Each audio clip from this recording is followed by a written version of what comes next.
بسم اللہ الرحمن الرحیم۔ السلام علیکم بختاور اسلامک ٹی وی کے معزز ناظرین، امید کرتی ہوں کہ اللہ پاک کے فضل و کرم سے آپ سب خیر و عافیت سے ہوں گے۔ آج کی ویڈیو میں ہم آپ کو بتائیں گے ایک اللہ والے نے کیسے بادشاہ کا تخت اشارے سے الٹا دیا۔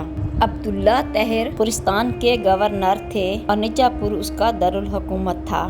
تو ایک لوہار شہر نیشا پور سے گیا اور چند دن وہاں پر کاروبار کیا، پھر اپنے اہل و عیال سے ملاقات کے لیے وطن لوٹنے ارادہ کیا اور رات کے پچھلے پہر سفر شروع کیا۔ انہوں دنوں عبداللہ طاہر نے سپاہیوں حکم دے رکھا تھا کہ وہ شہر کے راستوں کو محفوظ بنائیں تاکہ کسی مسافر کو کوئی خطرہ لاحق نہ ہو۔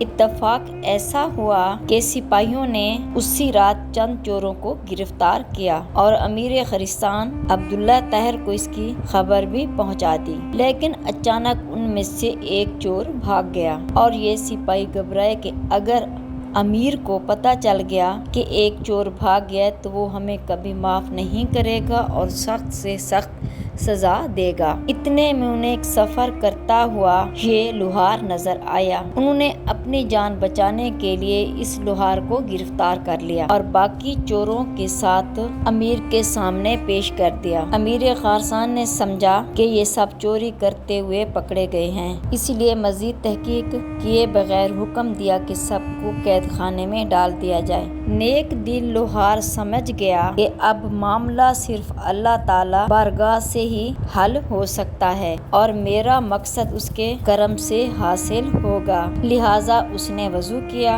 اور قید خانے کے گوشے میں نماز پڑھنا شروع کر دی اور ہر 2 رکعت نماز کے بعد سر سجدہ میں رکھ کر اللہ تعالیٰ سے دعا کرتا اور فریاد کرتا اور کہتا کہ اے مالک، تو جانتا ہے میں بے قصور ہوں، بے گناہ ہوں۔ جب رات ہوئی تو عبداللہ طاہر نے ایک خواب دیکھا کہ 4 بہادر طاقتور لوگ آئے اور سختی سے اس کے تخت کو پکڑ کر اٹھایا اور الٹنے لگے اور اتنے میں اس کی آنکھ کھل گئی اور اس نے فوراً توبہ استغفار کیا اور پھر وضو کیا، اللہ تعالیٰ کی بارگاہ میں 2 رکعت نماز نفل ادا کی اور توبہ استغفار کی۔ دعا اور نفل کے بعد وہ دوبارہ سویا تو پھر اس نے وہی خواب دیکھا۔ اس طرح اس نے 4 مرتبہ یہ خواب دیکھا۔ ہر بار وہ یہی دیکھتا کہ 4 طاقتور نوجوان ہیں جو تخت کے پیر کو پکڑ کر الٹنا چاہتے ہیں۔ امیر خراسان اس واقعے سے گھبرا گئے اور انہیں یقین ہو گیا کہ ضرور اس میں کوئی مظلوم کی آہ شامل ہے۔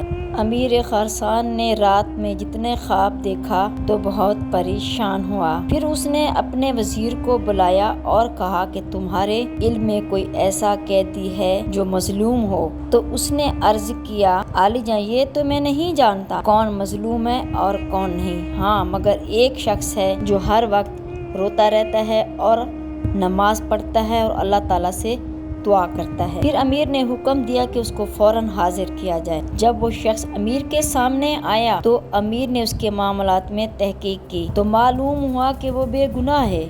تو پھر امیر نے اس شخص سے معافی مانگی اور کہا آپ میرے ساتھ کرم کیجیے اور آپ مجھے معاف کر دیں اور میری طرف سے 1000 درہم قبول کیجیے، اور جب بھی کبھی کسی قسم کی آپ کو پریشانی ہو تو میرے پاس تشریف لائیں تاکہ میں آپ کی مدد کر سکوں۔ نیک سیرت لوہار نے کہا آپ نے جو یہ فرمایا ہے کہ میں آپ کو معاف کر دوں تو میں نے آپ کو معاف کر دیا، اور یہ فرمایا ہے 1000 درہم قبول کر لوں تو یہ بھی میں نے قبول کر لیے ہیں، لیکن آپ نے جو یہ کہا کہ مجھے کوئی مشکل درپیش آئے تو میں آپ کے پاس آؤں تو یہ مجھ سے نہیں ہو سکتا۔ تو امیر نے پوچھا کہ یہ کیوں نہیں ہو سکتا؟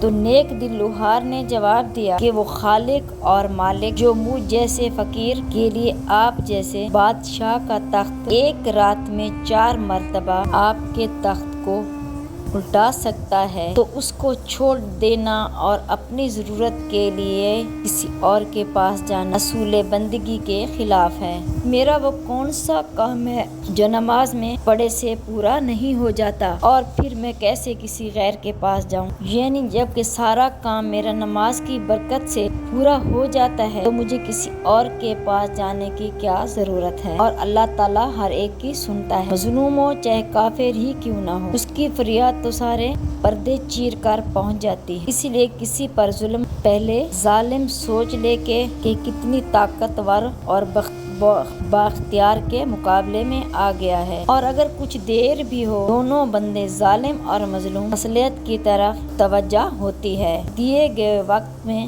ظالم کی رسی کھینچ دی جاتی ہے۔ مظلوم کا مادہ ظلم ہے، اس کے معنی کسی کے ساتھ برا کرنے کے ہیں۔ ظلم کو بیان کرنے کے لیے انسان مثال دی جاتی ہے جو گو کے بل میں بھی گھس کر بچوں کو کھا جاتا ہے اور اس کے بل پر قبضہ کر لیتا ہے۔ مظلوم وہ شخص ہے جس پر ظلم کیا جائے، اور جو کسی انسان کے ظلم کا شکار پر ہو وہ مظلوم ہے۔ مثال یوں دی جاتی ہے کہ کسی نے بھیڑیوں کے نگرانی کے لیے ایک بھیڑیے کو سونپ دی تو یہ بھیڑوں کے ساتھ ظلم ہے۔ ظلم شریعت کے لحاظ سے ظلم حرام ہے، چنانچہ ارشاد خداوندی ہے جو شخص مظلوم مانہ قتل کیا گیا اس کے ولی کو ہم نے قصاص کے مطالبے کا حق دیا ہے۔ مسلمان کا بھائی ہے، اور یہ بھائی چارہ ایک دوسرے پر حقوق فرائض عائد کرتا ہے، اور انہی حقوق میں سے ایک اپنے مظلوم بھائی کی حمایت ہے، اور جس پر ظلم ہو رہا ہو تو ظالم میں اس کے مقابلے کو ہر طرح کی مدد سے محروم کرنا ہے۔ جو ظالم کا ہاتھ نہیں روکتا وہ اس کا خیر خواہ نہیں ہے۔ اللہ تعالیٰ کا فرمان ہے، جو لوگ مومن مرد اور عورتوں کو بے قصور اذیت دیتے ہیں انہیں ایک بڑے بہتان صغیرہ گناہ کا وبال اپنے سر لے لیا ہے۔ اسلام کی روشنی میں جھوٹا الزام لگانا بھی ظلم کا ایک مقام شمار ہوگا، اور وقت کا حاکم اس کے مرتکب کو سزا دے کر مظلوم کی طرح رسی کرے گا۔ سورۃ النساء میں ارشاد ہے، جو ظلم اور زیادتی ایسا کرے گا ہم اس کو ضرور آگ میں جھونکیں گے، اور یہ اللہ کے لیے کوئی مشکل کام نہیں۔ کسی کی حق تلفی، انسان ہو یا کوئی اور ہو، کے والدین ہو یا اس کا نفس ہو، یہ گناہ کا کام ہے۔ ہر گناہ ظلم ہے۔ دوسروں کے مال ظلم سے حاصل کیے گئے ہوں یا غصب کیے گئے ہوں یا سود ہو، اسی طرح دوسرے حرام ذرائع یا کسی کا ناحق خون کیا جائے، ان سب کی سزا آگ ہے۔ اللہ تعالیٰ ظلم کی ہی ایک صورت بیان کرتے ہیں، جو لوگ ظلم کے ساتھ یتیموں کا مال کھاتے ہیں در حقیقت وہ اپنے پیٹ آگ سے بھرتے ہیں اور وہ ضرور جہنم کی آگ میں ڈالے جائیں گے۔ ایک حدیث میں روایت ہے کہ نبی کریم صلی اللہ علیہ وآلہ وسلم نے فرمایا، ظلم سے بچو کیونکہ ظلم قیامت کی نشانیوں میں سے ایک نشانی ہے۔ حضرت ابو ہریرہ رضی اللہ تعالیٰ عنہ سے روایت ہے کہ رسول صلی اللہ علیہ وآلہ وسلم ان چیزوں کا تذکرہ کرتے ہوئے جن میں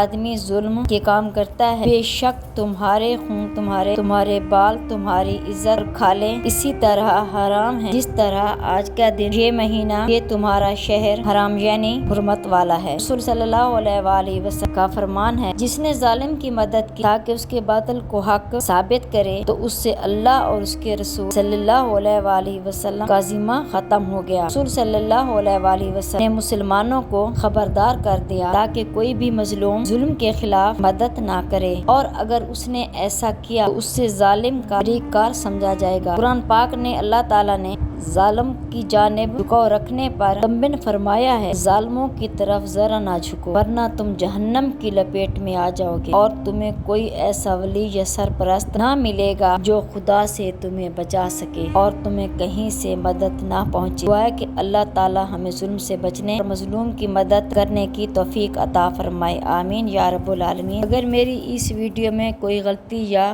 کوتاہی ہو تو معذرت دل کی گہرائیوں سے۔ اللہ تعالیٰ آپ کو اور ہم سب کو گناہوں کی بچنے سے توفیق عطا فرمائے، آمین یا رب العالمین۔